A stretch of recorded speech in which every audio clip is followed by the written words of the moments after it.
In 2009, Nigeria faced the emergence of the Boko Haram sect, which posed a threat to the nation. The northeast region became the epicenter of this devastating insurgency, resulting in widespread destruction, the displacement of millions, and the ruin of vital infrastructure, homes, and businesses. In response, the Northeast Development Commission was established in 2017 to tackle both the immediate and long-term needs of the affected communities. This evening, we sit down with the Minister of State from the Ministry of Regional Development, who will share insights into the Commission's ongoing efforts to address the urgent needs and aspirations of the people in this region.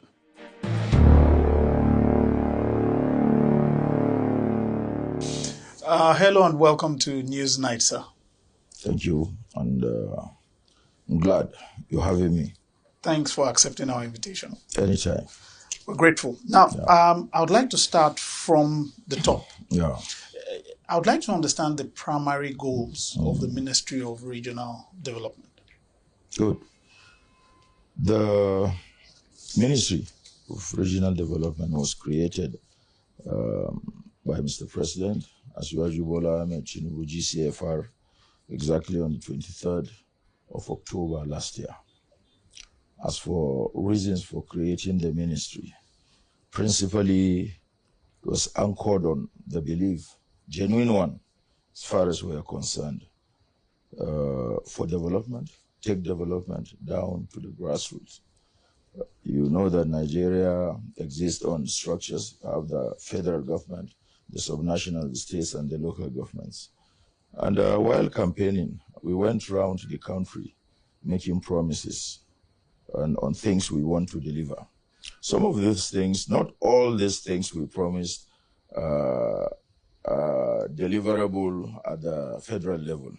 Some at the subnational level, and some, like you rightly know, will be at the local government levels. And in its wisdom, which we subscribe to, it is important that we have this ministry, the Ministry of Regional Development, so as to take development down to the grassroots where it is needed most. And especially that you probably would have noticed that in recent years, 3-5 years down the line, there have been agitations around the country about uneven development around the country. And he thought, and he still thinks, and we subscribe to that this ministry is probably the best bullet to solve these development gaps. So in a nutshell, the ministry was created essentially to meet development targets by the federal government of Nigeria under Ahmadu Bola Tinubu's government. Okay, but this will mean they're working with the other layers of government? Definitely. Okay. Definitely. We don't operate in silos. Of course, dealing with states, you don't just go into states. You know there are governors in states. We are supposed to collaborate with the governments and even community leaders and engage them on a needs assessment so that we don't work at cross purposes of each other. If their demands or their priorities, security, for instance, and you go building dams where they are not their priorities, for instance, will be wasting funds. Yeah. And so it is very important to collaborate in achieving these goals. Okay, so if you can help us from your vantage point, what would you say are the greatest challenges that are facing regional development in Nigeria right now? Well, they are varied, if you ask me. For instance, if you take the Northeast, where we come from, you know that the Northeast Development Commission has been there now for 6 years, and you know the challenges that gave rise to the setting up of the commission. Most of the issues are gone, been solved naturally, and some by proactive actions. So for the Northeast, you will see the challenges were security, giving credit to our military, gallant military. They've decimated and decapitated the insurgents. Where they are now is actually just at the level of stealing, coming into settlements to take advantage of vulnerable communities, steal their food crops and their animals. But essentially, they have been degraded. So for the Northeast, it was security. Now we are going around the issues around resettlement of displaced communities, providing infrastructure that were destroyed during the insurgency, infrastructure around health, education, and such other sectors. Basically, that is what is ongoing in the Northeast. For the Northwest, the issues around there, around banditry, Yeah. cattle rustling, kidnap for ransom, especially around Katsina, Zamfara axis. But thank God, all the issues are going down. We've not gotten to the ideal situation we would have wanted, but we're thanking God for the successes we've recorded so far. So I would say that the challenges, like I said in the beginning, are multifaceted, and of course, you will have to add funding to the list, because we can never get enough for all the issues we have to deal with. Okay, so I would like you to please do some sort of clarification on the issue of security. Yeah. Is that all across the Northeast? No. Because, there were hotbeds. Yeah. And Definitely, Borno was a key. Borno was like the epicenter Yes. of the crisis. Yeah, but there were also yes. So what's this? Yeah. So what's the situation? Into Yobe and Adamawa. Sometimes into Adamawa, Yes. around Mubi side, but Taraba was insulated largely from the crisis. But as we speak, I would say even Borno, the epicenter, because I've virtually been to Borno every other year since 2000, and at intervals of 2 months or so. So I can say as a matter of fact that even Borno, that used to be the epicenter of the insurgency, is safe. You can take my words for that to the bank. You as a journalist, you can find out, you have your sources. It's safe. Like I said in the beginning, just pockets of little incursions into communities to take advantage of them, like I mentioned earlier. Okay, so that means to a large extent the NEDC is having almost clear access to do what it is they want to do. Oh, yes. There are no inhibitions any longer. Okay. Of course, there are, like I said, there are priority areas. Some places are inaccessible, not because of security now, Okay. but for long years of the abandonment, despoliation, and we'll have to restore infrastructure. For instance, where there used to be bridges and they have been blown off, and people don't stay there now because of the crisis, they move to some other safer communities. For them to get back to their communities, you will need to build those bridges to connect them. Basically, there are farming communities around there. So if they do make attempts to go back, that will mean having to be secluded from the larger community when the rains start coming. I hope you understand the scenario. I understand because I was even at Maigari. So just as you said, the bridges all along that route had been blown up. Yeah. And I don't know, it was a deserted town. I don't know. Are you saying those places now? Those places are reconnected. Okay. In fact, we have a project on ground as we speak. We've gone past, you go through stages. Yes. It's at the last stage now. We are taking on a total of 14 of such bridges between Gombe State, Borno, Yobe, and Taraba. Bauchi doesn't have too much of those cases. But of course, because the NEDC caters for 6 states fairly, we've also captured areas of need in Bauchi State. As a matter of fact, in the next 2 weeks maximum, we should be off the ground on dealing with those issues, strictly speaking, on 12 to 14 bridges across the 6 states of the Northeast. Okay. Part of strategy of putting back infrastructure to communities that have been cut off. through natural disaster, and in some instances, criminality out of the insurgency. Okay, so we have, for the north, we have the NEDC. Yeah, for the northeast. Northeast. Yeah. We have the northwest. Northwest Development Commission for the northwest. Now, I know the NEDC has been on ground, like you said, 6 years. For 6 years. Yeah. How well is the NWDC going? Well, it's just coming on board. Yeah. We just got the management inaugurated about a month ago. Okay. They have a management team on ground. But of course, like all new commissions, they have little challenges here.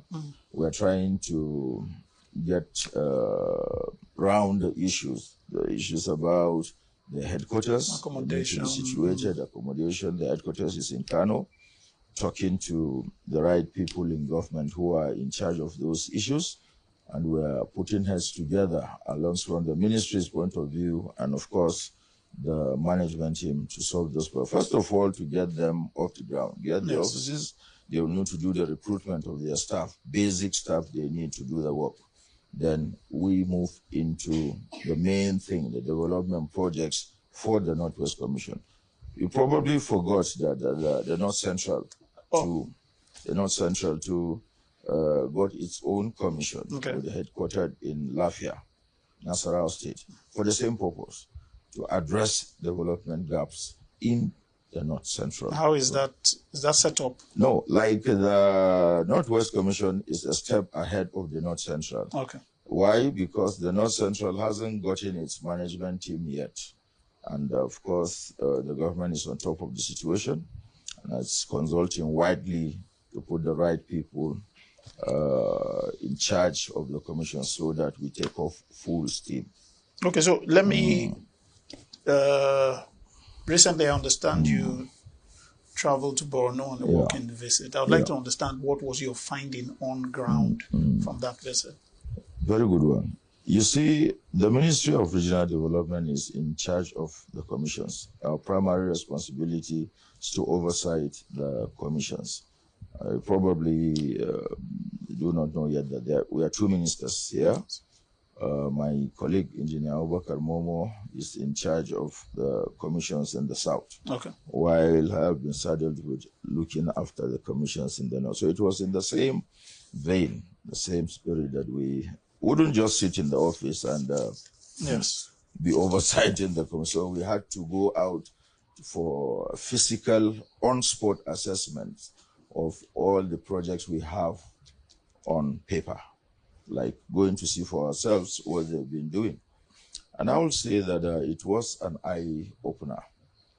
We not just only went to Maiduguri, the capital, and of course where the Commission's headquarters is.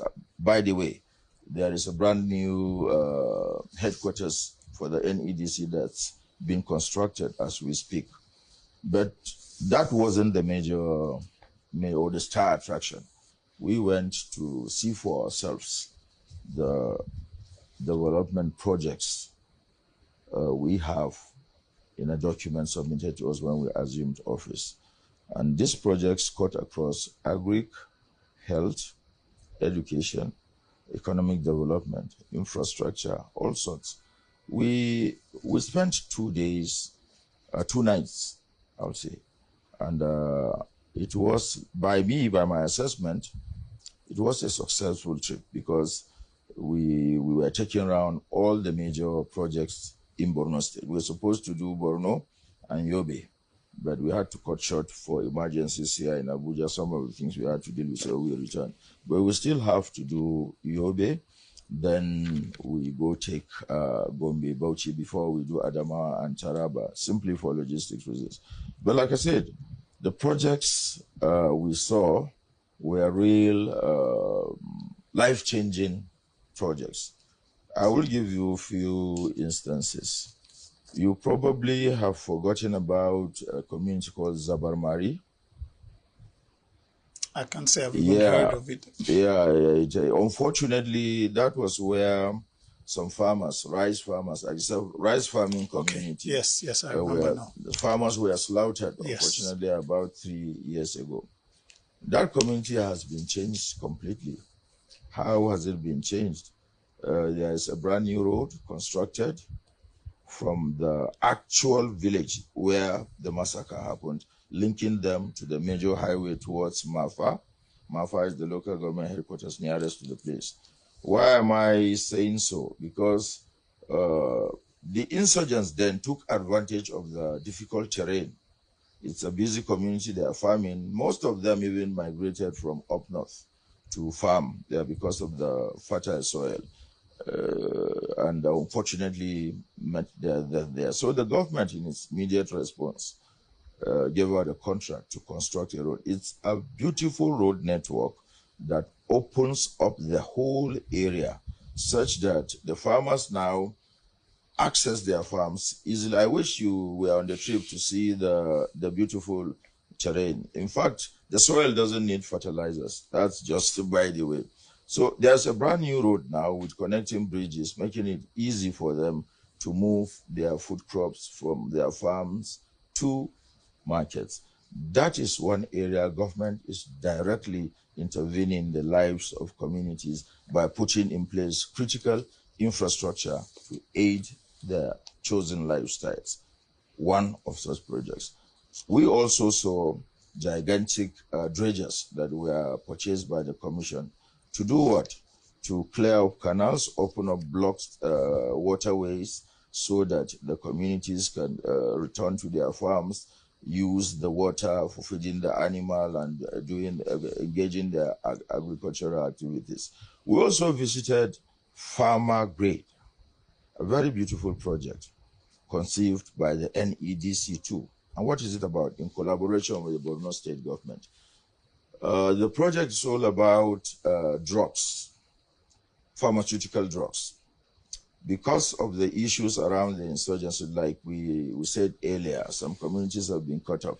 They decided to have a central drug store to connect so that they will be distributing centrally from Maiduguri. But the beauty of it is that the Farmer Grade is a whole complex, like a warehouse fitted with their gadgets and their equipment to keep the drugs in good order, cooling temperature yes. all around, all year, such that they control distribution of the drugs from the central location all across 27 local governments of Borno State. And I think that is a very good one. And I also would like to see the other remaining states replicate that, because drugs and health go together. If you have doctors and good hospitals and you have drugs that are not certified, and I don't think it's good enough. So that is one signature project that I think is worth looking at seriously. Okay. Are they doing anything about education? Because very in Borno, education was a key factor for even the security. I wish you have the benefit of seeing the beautiful schools in Borno State. This time the state government and the NEDC, all the schools, they have about the same models. For the NEDC, there are the mega schools they built as a direct response. You know, the Boko Haram insurgency is all about no education, no Western education, and stuff like that. So in direct response to the shenanigans, the NEDC is putting gigantic mega schools in 3 stories in communities whose schools have been destroyed. And they are littered all over the states, all across the Northeast. So education, like I said, education, health, agri, and infrastructure are main thrust of the issues the Commission is dealing with, not forgetting economic development. There are so many life-improving programs ongoing in support of the people of the Northeast so that they get back to their normal lives in their places of residence. You had mentioned earlier one challenge is the issue of funding. Yeah. How is the NEDC addressing that? Well, the funding is not the challenge. I meant was not in the region of not accessing funds. No, You know, they have a straight line of access there. It's well defined. The sources of Yes. there's the statutory grants. You have the one from the VAT flow. Straight. And by the law establishing the commission, it is empowered to access grants, gifts, and even loans. And they are doing that already, so there are no issues. The aspect I wanted to speak about is, like I said before, you never can have enough funds to do. With the humongous challenges we have on ground, there will never be a situation where it will have enough funds to do the work we need to do. That is the angle from which I meant when we spoke about funding. But on the whole, we are managing very well the resources and applying them strategically to areas of need. So I wouldn't say we have challenges in that respect. But of course, we want to have more money so that we can do more work. Okay, now one of the issues I think, if I remember correctly, after the insurgency and all, had to do with resettlement. Yes. People who didn't feel secure enough to go back, and even when they went back, there were no government structures or presence to give them the confidence that they were back. How is the NEDC dealing with the issue of resettlement? It is dealing with it very well. I'll give you one example too. There's this community in Borno State. I keep going back to Borno because that's the first state that I have visited, so that you don't miss it. Yes, there's this community also in Mafa local government. Incidentally, that is where the governor comes from, Governor Zulum. The community is called Ngom in Mafa local government. The NEDC built 1,000 houses, 1,000, not 100. 1,000 houses into 2 bedrooms and a sitting rooms, with, of course, taking the cultural needs of the people in the architectural design. It's a whole complex, and it was built essentially to resettle people that were displaced around the communities. So like the small villages around there were brought together in one estate, made up of 1,000 houses. And there are many of such settlements around Borno State, where you have 500 in some places, and not less than 100 houses in any of those resettlement quarters or estates, I would say. So housing is one of key areas the NDC has responded very well in direct response to the needs of the people, especially in displaced communities.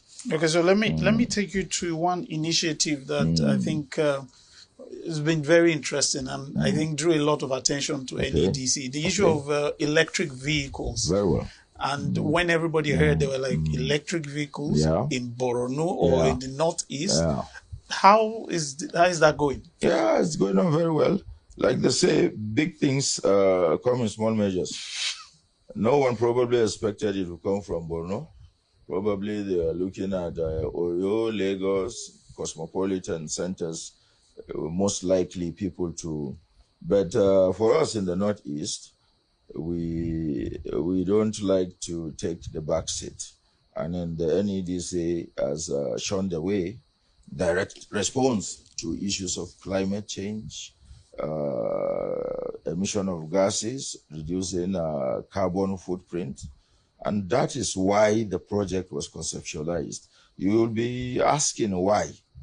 The Northeast is far from, cut off from the rest of the, you can imagine the distance between Lagos and Maiduguri. So in direct response to our needs, these are people that are coming out of crisis situation. You don't see filling stations in places like Mongono, for instance. Why? Logistic reasons. We spoke about broken bridges and issues like that. And going with international best practices. The world is moving away from hydrocarbon. True. So why not? We just factored that taking our situation into consideration, and we evolved a system of mobility that takes out the need for carbon completely. And it comes with a price too. You know that you gain carbon credit when you reduce emission. So going ahead, the NEDC conceptualized this project, and Mr. President graciously approved the purchase of. They are coming in different models. There are big buses, there are mini buses, there are small ones in the mold of like for mini transportation, but more improved means of transportation in the mold of the ones we call Keke Marwa or Keke Napep. But these ones are customized to convey 9 to 10 passengers. Okay. And they are a grade ahead of the regular ones you see. Let's take a short break. When we return, we'll find out how the ministry ensures the issues of education and climate change is addressed in the region.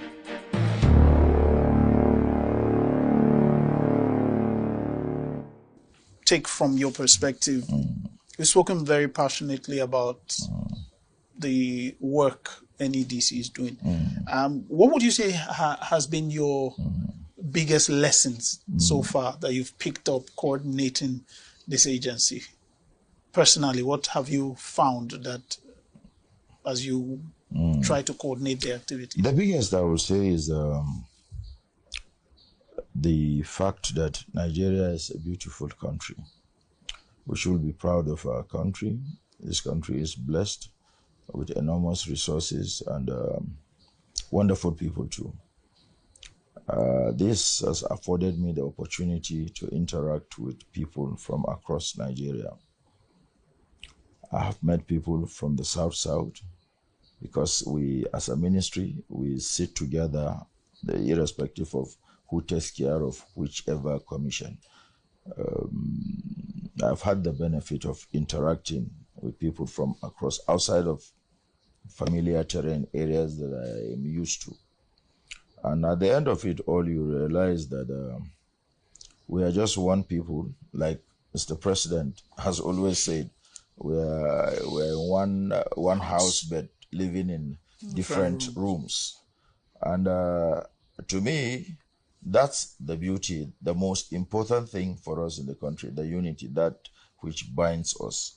The things that bring us together are greater than those little imaginary fault lines that we often look at. So I would say that my biggest takeaway on this so far is the unity of this country, the opportunity to do something progressively, to put something on ground. I think it's been the most important takeaway for me. Okay. Yeah. I would like to understand from you how you or the ministry tackles interagency or interministerial coordination and cooperation. Very, very well. When we came on board, as a matter of fact, we developed a roadmap, plan of action, and timelines too, which we want to implement all these things. And one of the things we clearly marked out or itemized to do was definitely you can't do this job alone. We identified ministries, first of all, that we'll need to collaborate with to achieve our set targets.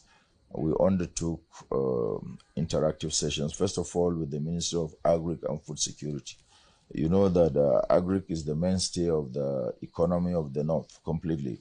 Wherever, whether it's Kogi or it's Kano, it's all the same. So we first of all took this step and met the Honorable Minister, Senator Obakar Kyari, a wonderful gentleman. And we interfaced as a ministry-to-ministry collaboration. Of course, the technocrats amongst us put in place a small committee that will continue the interface so that we take what we need from agric and balance with what we have, the Ministry of Regional Development, and transmit it to the ground. as our one of our deliverables. We've done that already, and we have a community to follow up on the issues that we identified we needed to collaborate with. Then, of course, we moved on to the Ministry of Housing. When you asked about housing needs, and like, okay, we also identified Minister of Housing with Architect Angiwa, the Honorable Minister. We also had a meeting with that, and we had the same model we had with Minister of Agri. The idea is to synergize so that we break down all the barriers that are possibly going to inhibit our work one way or the other. So we have 9 of such ministries we have identified that as collaborators.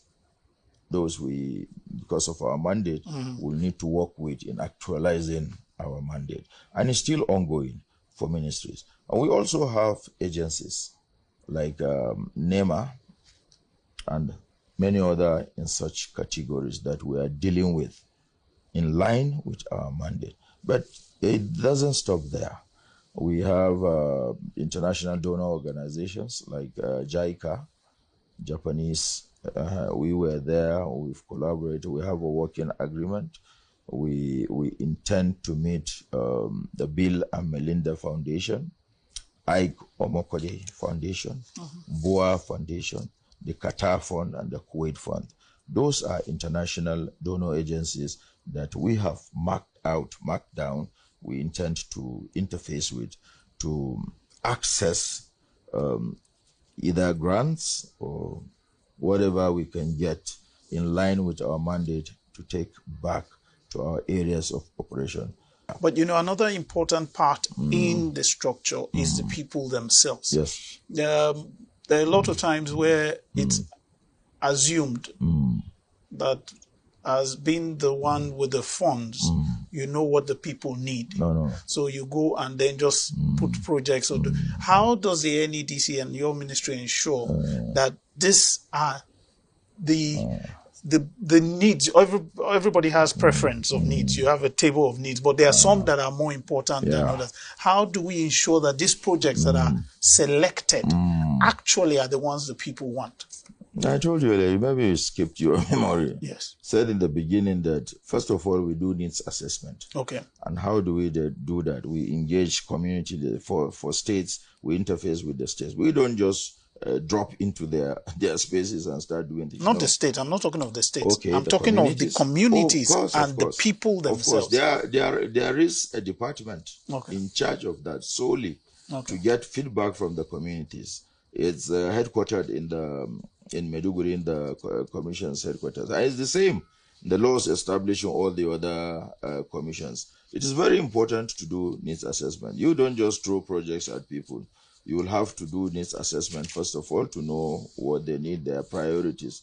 We spoke this direction at the beginning. If it's a health facility they're in need of, instead of a water point or something like that, you address what they need.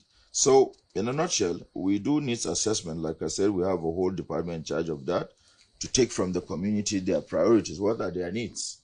Then we tailor them to what they need. I will also want to use this opportunity to tell you one beautiful thing that came out of this needs assessment. On this bit that we've been now for 4 months, in our interaction with communities through the structure, we came out with the project. That this is a project around, it's a health facility project, it's a children and women hospital. And the idea is to make sure that we put in 2 of such facilities, at least in every senatorial zone, between the northeast, the northwest, and the north central. Why women and children? Our checks revealed that they are the most vulnerable. Women in terms of birth and children, outcomes of birth. And we thought that as a very critical point of intervention, we should put high quality health facilities specifically for women and children in at least 2 of such facilities in at least every senatorial zone in all the 3 geopolitical zones of the north. And that is on our table. By the grace of God, when it takes off the ground, our vision is to make sure that we not only build structures, we put in the best equipment, and of course we have the best trained health professionals to manage those facilities. And it's a whole lot. It's supposed to be even off-grid completely with renewable energy sources, such that it doesn't have to go through this problems of sometimes you don't have funds and issues like that. You have drugs to preserve in the refrigerators and you don't have electricity, especially in some locations. There are still places that are not connected onto the national grid. So to cut that out, we conceptualize in such a way that it will run on renewable energy sources to run the hospitals. And it's on our table. And believing God, very soon you will see one of such signature projects put on ground. Okay, so let me take you on one issue that a lot of people feel is becoming more and more of an issue. Just as you said at the beginning, the Northeast had, when the Northeast Development Commission came up, it was to address the aftermath of the insurgency and the devastation caused by the insurgency. But between then and now, and even before the commission came up, the issue of climate change and its effect in that region, talk of Lake Chad and all that, it's becoming more and more of an issue. What is the NEDC trying to, how are they doing to address that? Before we come to climate change, lest I forget, when we mentioned aftermath of the insurgency, just on this last trip we took to Maiduguri, we went to a school, and I think it's important Nigerians know this, not even because of the government's involvement, but as a social responsibility as human beings. There are orphans of the insurgency, children whose parents were lost in the insurgency. Incidentally, the ones we saw numbered like 600, and they lost both parents. Not many people know that there are such children in this country. And through the instrumentality of government, collaboration with the NEDC, the Nigerian Army set up a school. It's the government command science secondary school for boys, all made up of orphans from the insurgency, 600 of them. The NEDC has taken up full responsibility of training these children. Who knows? One amongst them could be the president of this country. And I want to give kudos to Mr. President for bringing out the humanity out of devastation. Ordinarily, no one would remember that there are children because of everyone is going about his business. But government is taking care. Tuition, 100%. They don't pay anything, from uniforms, school consumables, and everything. They're there. It used to be located in a place called Auno, but they were moved to Maiduguri, and currently they are in a site, and the government is putting structures, additional structures, to make their life comfortable. They are taken care of by the NED. So of course, command schools are run by the Nigerian Army. They still run that, but with full support of the government through the Northeast Development Commission. I thought it's important to mention that so that Nigerians know that there are children of the insurgency, orphans actually, of the insurgency, who are human beings and need help. Going back to your question on climate change. Yes. You know the Lake Chad region, you know its topography, you know the issues. It's the worst hit when it comes to climate change as we speak in Nigeria. At a point in time, you know that the water body in the Lake Chad was almost depleting. Yes. But through God's mercy, it's recharging, and through natural processes, But we are not just waiting for Godot, so to speak. God is intervening, the water bodies are recharging, but government is doing its part too through the Northeast Development Commission. I told you that one of the things we saw on ground were dredging machines, very huge dredging machines, gigantic dredging machines that were procured by the Northeast Development Commission, principally to work on the Lake Chad area. They said in direct response to the issues around climate change, drying up of water bodies, and you use those dredgers and equipment to open up canals and to also build dams. You need such huge equipment, and they are doing that. You will have to take a trip to actually see for yourself, because 1 hour is not enough to give you a general overview of the wonderful work the Commission is doing there across the sectors. So, addressing climate change issues, e-mobility is there, and even the architecture deployed to structures in the region takes cognizance of climate change issues.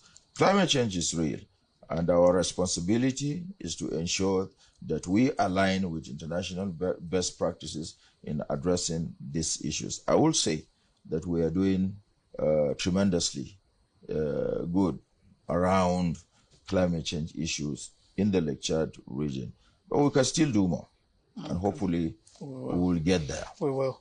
Let me now take you up on the perception, some say, is reality. Yeah. And the oldest one of the development commissions right now, the NDDC, has had a reputation in the past. Really? Of corruption. There were allegations, there were reports to be written and all that. Now, the one would like to understand, how are you ensuring that for the NEDC and the ones that are coming up, the commissions that have been set up, that we will not have such issues come up? Well, when you said allegations around corruption, yes, as a lawyer, I will tell you that he who alleges must prove. Not like speaking for them, I'm not the mouthpiece of the commission, but there is an institution on ground to take care of that. Yes. If you know this government has zero tolerance for corruption, complete aversion to corrupt practices, I would advise that should there be such issues, the citizenry have enough to, they know where to go to. So on my own part, I will just say that I have not received, as at now, I have not received any complaint formally about corruption. Yes. And when we do, we have our channel of communication on how to deal with it. But so far, I haven't received any. I wouldn't say it's not possible. Like I said, I am not speaking for the NEDC, but as Minister of State in charge of the NEDC, we have not received any such complaints yet. But should they come, we'll do the needful and we'll tackle them. But I will tell you for free that we don't condone corruption completely. There's no room for corruption, especially more so in an agency that's been set up to tackle people's problems. Yes. I think it's the least expected to be corrupt. But should it arise, I give you my words that we'll deal with it when it does come. But it's not something you hope to see, or it's not a pleasant thing to expect. But all the same, as a responsible government, when it does come up, I assure you that we'll do the needful and tackle it the way it should be. Okay, I appreciate that you were given a task by the president, and it's one you'd want to do your best to try and achieve. Yeah. What would you like to leave behind as your legacy when you look at the time you would have spent coordinating these development agencies? Well, first of all, I would also want to thank Mr. President for Asiwaju Bola Ahmed Tinubu for giving us this opportunity. Nigeria is a country of over 250 million people. Coming from the Taraba state, often referred to as the backwaters of this country, and from another village in a town, not a village now, I come from Donga, and a state with over 3 million people, and I get the opportunity, not like I'm the best person there, to serve in this government. It's wonderful. I want to thank God and thank him for this opportunity. But answering your question, yes, we are giving tax. Everyone has a specific tax assigned to them, and we are measured by this tax. We are constantly being reviewed and assessed based on our tax. We have a delivery team, I'm sure you know, which is responsible with following up on our tax. We also undertook and signed a bond with our government on those tax that we were given. And it is on those tax that will be measured. I would want to believe or pray that by the time I leave here, either tomorrow, next year, God knows when. By the time I leave, I will hope to be remembered for tangibles. We have a whole lot that we have planned to do. I will give you just 1, 2, 3, 4 for time. We envision a Northeast. I will give you for all the regions. We envision a Northeast which has a thriving airline, the Northeast Airline. It's possible. We are working on it. As we speak, we are engaging consultants at advanced level now, working on the Northeast Airline. Of course, we're not going to do it alone. Like I said, we'll engage the state governments. And the idea we have is to put resources together, little resources. You don't need to bring all the monies now to engage in any business. We're talking with some facilitators from Germany and Oman who are supposed to bring in the critical equipment component in a wait list arrangement. When we set up the holding company, the Northeast is supposed to have an airline, hopefully, by the time we leave. Besides the airline, we are working also on a Northeast Rail, which is supposed to run around the Northeast states and connect to Calabar eventually. That is our program. That is on transport and the infrastructure around transport. We're also working on a Northeast Power Company using dams, available dams. We have one in Dadinkoa in Gombe State. We have another one in Kiri in Adamawa State. And we are talking to experts, this time from Germany as well. Even a few days ago, it was on Friday, we met with some of them on the power. We are trying to agree on the best model to access. You know, technology evolves. And while we're thinking of hydro, someone is bringing in a plasma technology using water as well to produce electricity and CNG in the process too. So we are talking on that. Like I said, we're working on a Northeast Airline. We're working on a Northeast Rail. We're working on a Northeast Power Company. These are signature projects that, God willing, I would want to have on ground as a legacy by the time I exit as Minister of State for Regional Development. That is for the Northeast. For the Northwest, we have wonderful programs around agri, revitalizing the economy through agri. We're looking at the grains, the groundnut pyramids. To see how we can get them back. Bringing them in line with today's realities. What can we do? Not like just going back to the old days, cultivating groundnuts and piling them up in the pyramids. No, we are moving a step ahead, taking it to processing, taking the full value chain to empower our people economically, to bring back their prosperity, days of prosperity built around agri-economy. We're also looking at the opportunities around dams and irrigation, sprinkler irrigation. We've spoken with people in Morocco. The last time I was there for Nigeria-Morocco Business Summit, we spoke with some people in line with that. We are working on a whole lot of projects around skin tanning and tanneries and things we used to do, but doing them in a better and modern way now to empower the people, like I said, to revive the economy of the regions and, God willing, restore our people's prosperity. Those are the kind of things I would want to leave as a legacy by the time we exit.